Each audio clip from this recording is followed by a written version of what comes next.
Study IQ IAS, अब तैयारी हुई अफोर्डेबल। नमस्कार दोस्तों, क्या आपको पता है कि इस समय इजराइल के प्राइम मिनिस्टर कौन है? मैं इसलिए पूछ रहा हूं क्योंकि पिछले 2 वर्षों में काफी सारे चेंजेस देखे गए थे गवर्नमेंट के अंदर इजराइल में। ये अगर आप देखोगे अच्छे से चार्ट में तो 2009 से लेकर जो बेंजामिन नेतन्याहू हैं वो 2021 तक, जून 2021 तक प्राइम मिनिस्टर बने रहे थे। लेकिन उसके बाद क्या हुआ कि जो कोलिशन गवर्नमेंट थी, क्योंकि इजराइल के अंदर आप समझिए कि 120 मेंबर्स की वहां की पार्लियामेंट है, जिसके बारे में मैं आपको आगे बताऊंगा।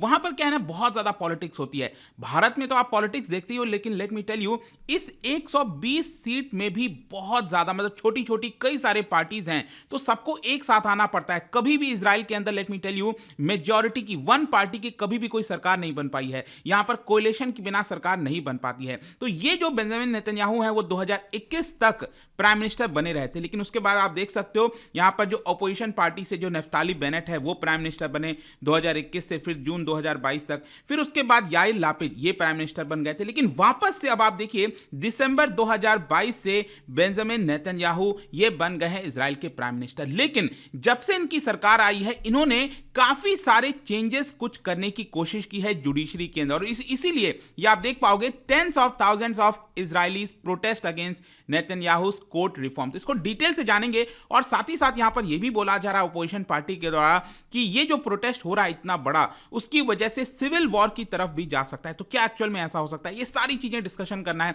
चलिए आगे बढ़ते हैं, लेकिन उससे पहले ध्यान रखिएगा, अगर आप इस साल का यूपीएससी प्रीलिम्स दे रहे हैं जो कि 28 मई को होने वाला है, तो इसको क्रैक करने के लिए हमारा जो SIP प्लस का प्रोग्राम है, जिसके अंदर आपको पूरी तैयारी कराई जाएगी यहां पर, ताकि आपका प्रीलिम्स क्रैक हो सके। इसके अंदर 200 से भी ज्यादा घंटे की लाइव क्लासेस होगी, ताकि आप यहां पर स्टैटिक और करंट अफेयर्स का जो इंटीग्रेटेड प्रिपरेशन है वो कर सकें। बुक्स आपके घरों तक तुरंत भेजा जाएगा। ऑल इंडिया ओपन टेस्ट आप दे सकते हैं। ये सारी चीजें बहुत कम रेट पर। आपको हमारे वेबसाइट ऐप पर जाना, या फिर कमेंट सेक्शन में इसका लिंक दिया हुआ है, वहां पर जाइए और यूज करिए कोड अंकित लाइव, ताकि ये जो पूरा कोर्स है आपको सबसे कम दाम पर मिल जाए। अगर आप 2024 के लिए प्रिपेयर करना चाहते हैं, प्रीलिम्स और मेंस की पूरी तैयारी करना चाहते हैं, तो ये वाला बैच ज्वाइन कर लेना। कहने का मतलब यह है कि स्टडी IQ पर जो भी आपको बैच लेना हो, चाहे प्योर हिंदी वाला बैच हो, कुछ भी हो, use the code Ankit live to get maximum discount. इसके अलावा और अगर आप MCQs अटेम्प्ट करना चाहते हैं तो मेरे इंस्टा पेज पर जाइए, वहां पर स्टोरीज में जितने भी MCQs हैं उसको आप अटेम्प्ट कर पाएंगे। चलिए शुरुआत करते हैं और सबसे पहले देखते हैं एग्जैक्टली क्या हो रहा है। देखिए, बताया जा रहा है कि लगभग 1 लाख के आसपास जो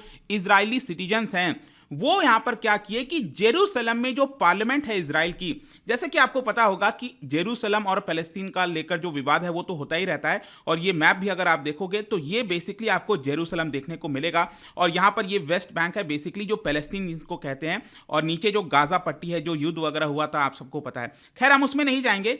यहां पर जो जेरूसलम है, अगर आप देखोगे राइट साइड में, वहां पर इजराइल की पार्लियामेंट है जिसको केनेसेट कहा जाता है। ठीक है, जैसे कि भारत के अंदर संसद है ना, लोकसभा राज्यसभा, वहां पर एक सिंगल बॉडी है, सिंगल जो है चैम्बर है, and that is basically your Knesset. ये 120 मेंबर्स की पूरी पार्लियामेंट है वहां पर। ठीक है, तो इसी के बाहर बताया जा रहा है कि बड़ी मात्रा में, ये आप देख सकते हो, नेतन्याहू की फोटो है, बैनर्स हैं, मशालें जलाई जा रही हैं। तो बहुत ज्यादा जो प्रोटेस्ट है वो देखने को मिल रहा है। और ये प्रोटेस्ट बेसिकली क्यों है?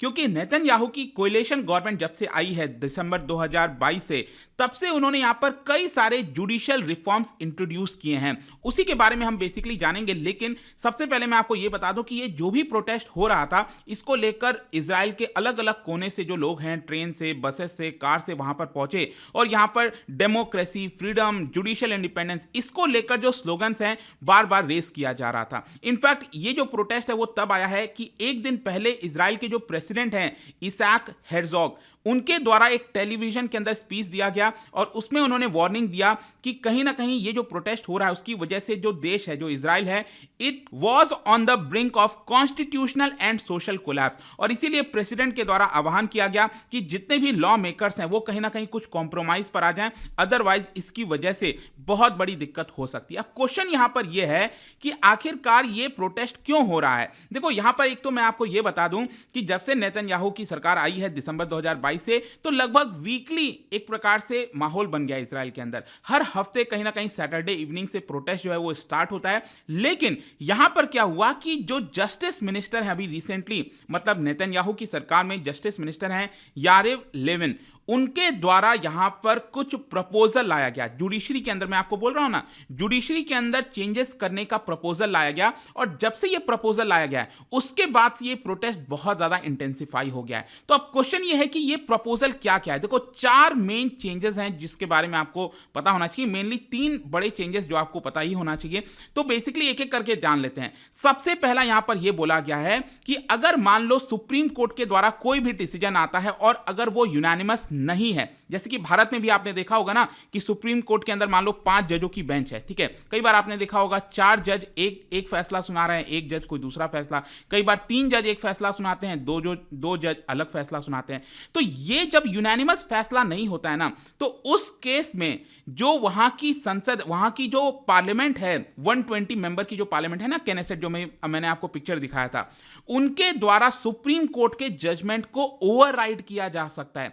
कैन यू इमेजिन, जैसे कि भारत में सोच के देखिए, अगर सुप्रीम कोर्ट का कोई फैसला आता है और पार्लियामेंट अगर उसको चेंज कर दे, तो भारत में तो ये पॉसिबल नहीं है। सुप्रीम कोर्ट का फैसला आखिरी फैसला होता है, जैसा कि आपको पता है। वो बात अलग है कि कई बार फिर सरकार जो है वो भी यहां पर वापस से बिल ले आती है, एक्ट ले आती है, कॉन्स्टिट्यूशनल अमेंडमेंट कर देती है, वो एक अलग चीज है। अभी आपने रिसेंटली भारत में भी जो जुडिशरी का अपॉइंटमेंट है उसको लेकर पूरा विवाद देखा होगा। लेकिन खैर जो भी है, ज्यादातर भारत में हमने यही देखा है कि सुप्रीम कोर्ट का फैसला लगभग आखिरी फैसला होता है। लेकिन इजराइल के अंदर अब इसके अंदर चेंज लाने की कोशिश की जा रही है कि जो पार्लियामेंट है वो सुप्रीम कोर्ट का फैसला चेंज कर सके, ठीक है। एक तो ये बड़ा चेंज बताया जा रहा है। फिर दूसरा यहां पर कई बार ये हुआ है कि इजराइल के अंदर जो सुप्रीम कोर्ट है उन्होंने एग्जीक्यूटिव्स के फैसले जो हैं वो चेंज कर दिए हैं। मतलब एग्जीक्यूटिव, मतलब जो सरकार होती है, उन्होंने कोई डिसीजन लिया तो सुप्रीम कोर्ट ने रीजनेबिलिटी का हवाला देते हुए वहां पर यह कह दिया कि नहीं, ये सरकार का फैसला गलत है। तो यहां पर यह बोला गया है कि ये जो फैसला होता है ना रीजनेबिलिटी के बेसिस पर, कि हमारा जो सरकार का जो भी निर्णय उसको कैंसिल कर दिया जाता है सुप्रीम कोर्ट द्वारा,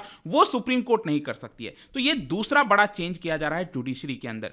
एंड अगेन यहां पर आप देख सकते हो, जो मैंने आपको बताया था केनेसेट, ये आपकी 120 मेंबर्स की बॉडी है, और ये जो लिकुड पार्टी है ना, इसी से बिलोंग करते हैं।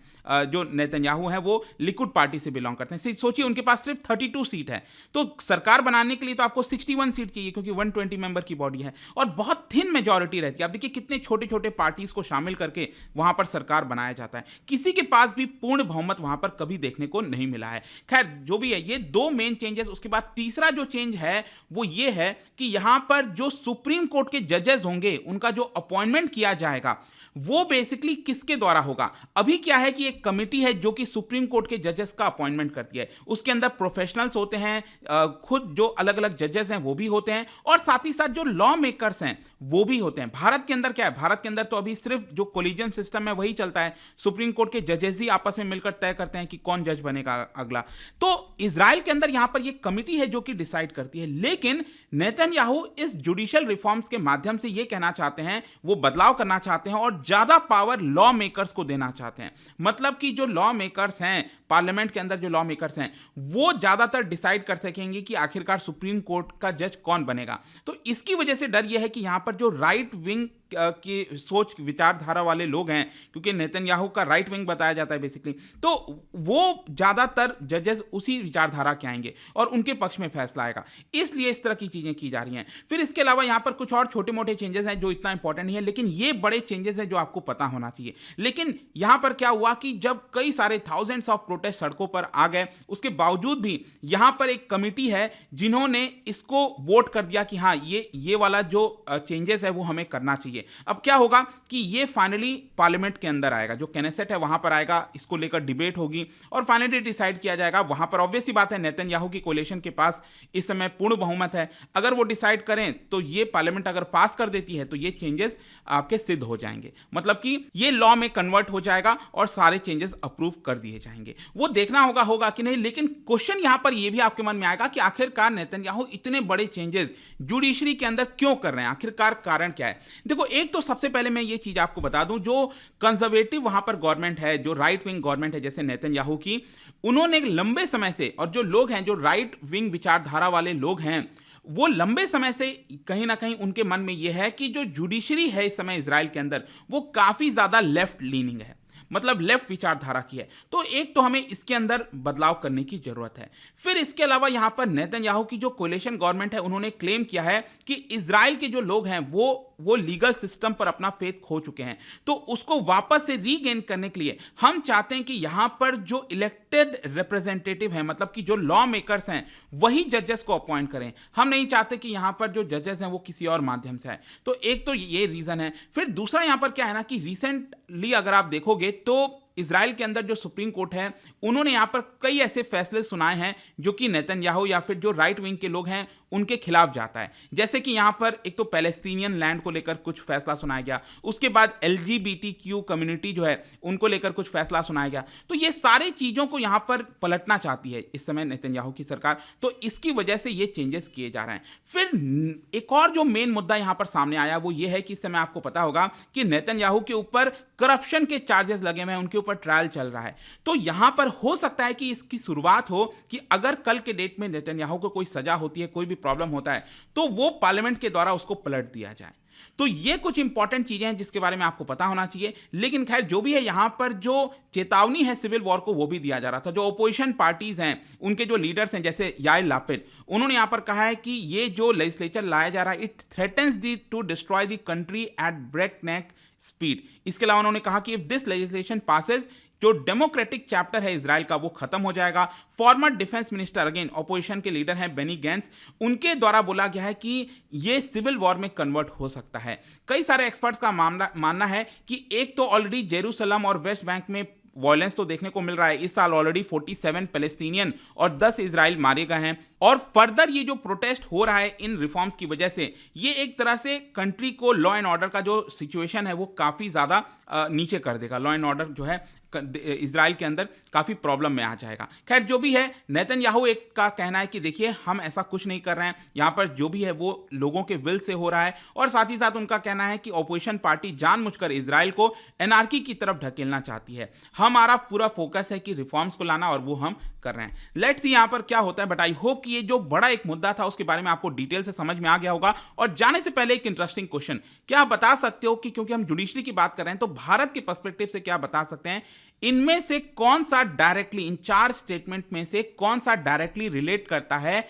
Appellate jurisdiction of supreme court of India से? इसका राइट आंसर आप सबको पता है, मेरे इंस्टाग्राम पर तो मिलेगा ही। वहां पर अगर आप नहीं हो कोई बात नहीं, टेलीग्राम से भी ले सकते हैं इसका सही उत्तर। मैं कई सारे जो एमसीक्यूज हैं वो यहां पर स्टोरीज में डालता रहता हूं। बाकी अगर आपको पीडीएफ चाहिए तो टेलीग्राम पर आइए, अलग अलग सोशल मीडिया पर आप जुड़ पाओगे। और जैसा मैंने बताया था, यूपीएससी की अगर आप तैयारी कर रहे हो, use the code Ankit live, जो भी आपको कोर्स लेना हो। एंड आई होप की वीडियो आपको पसंद आया होगा। मिलता हूं आपसे next time. Till then, thank you very much, see you soon.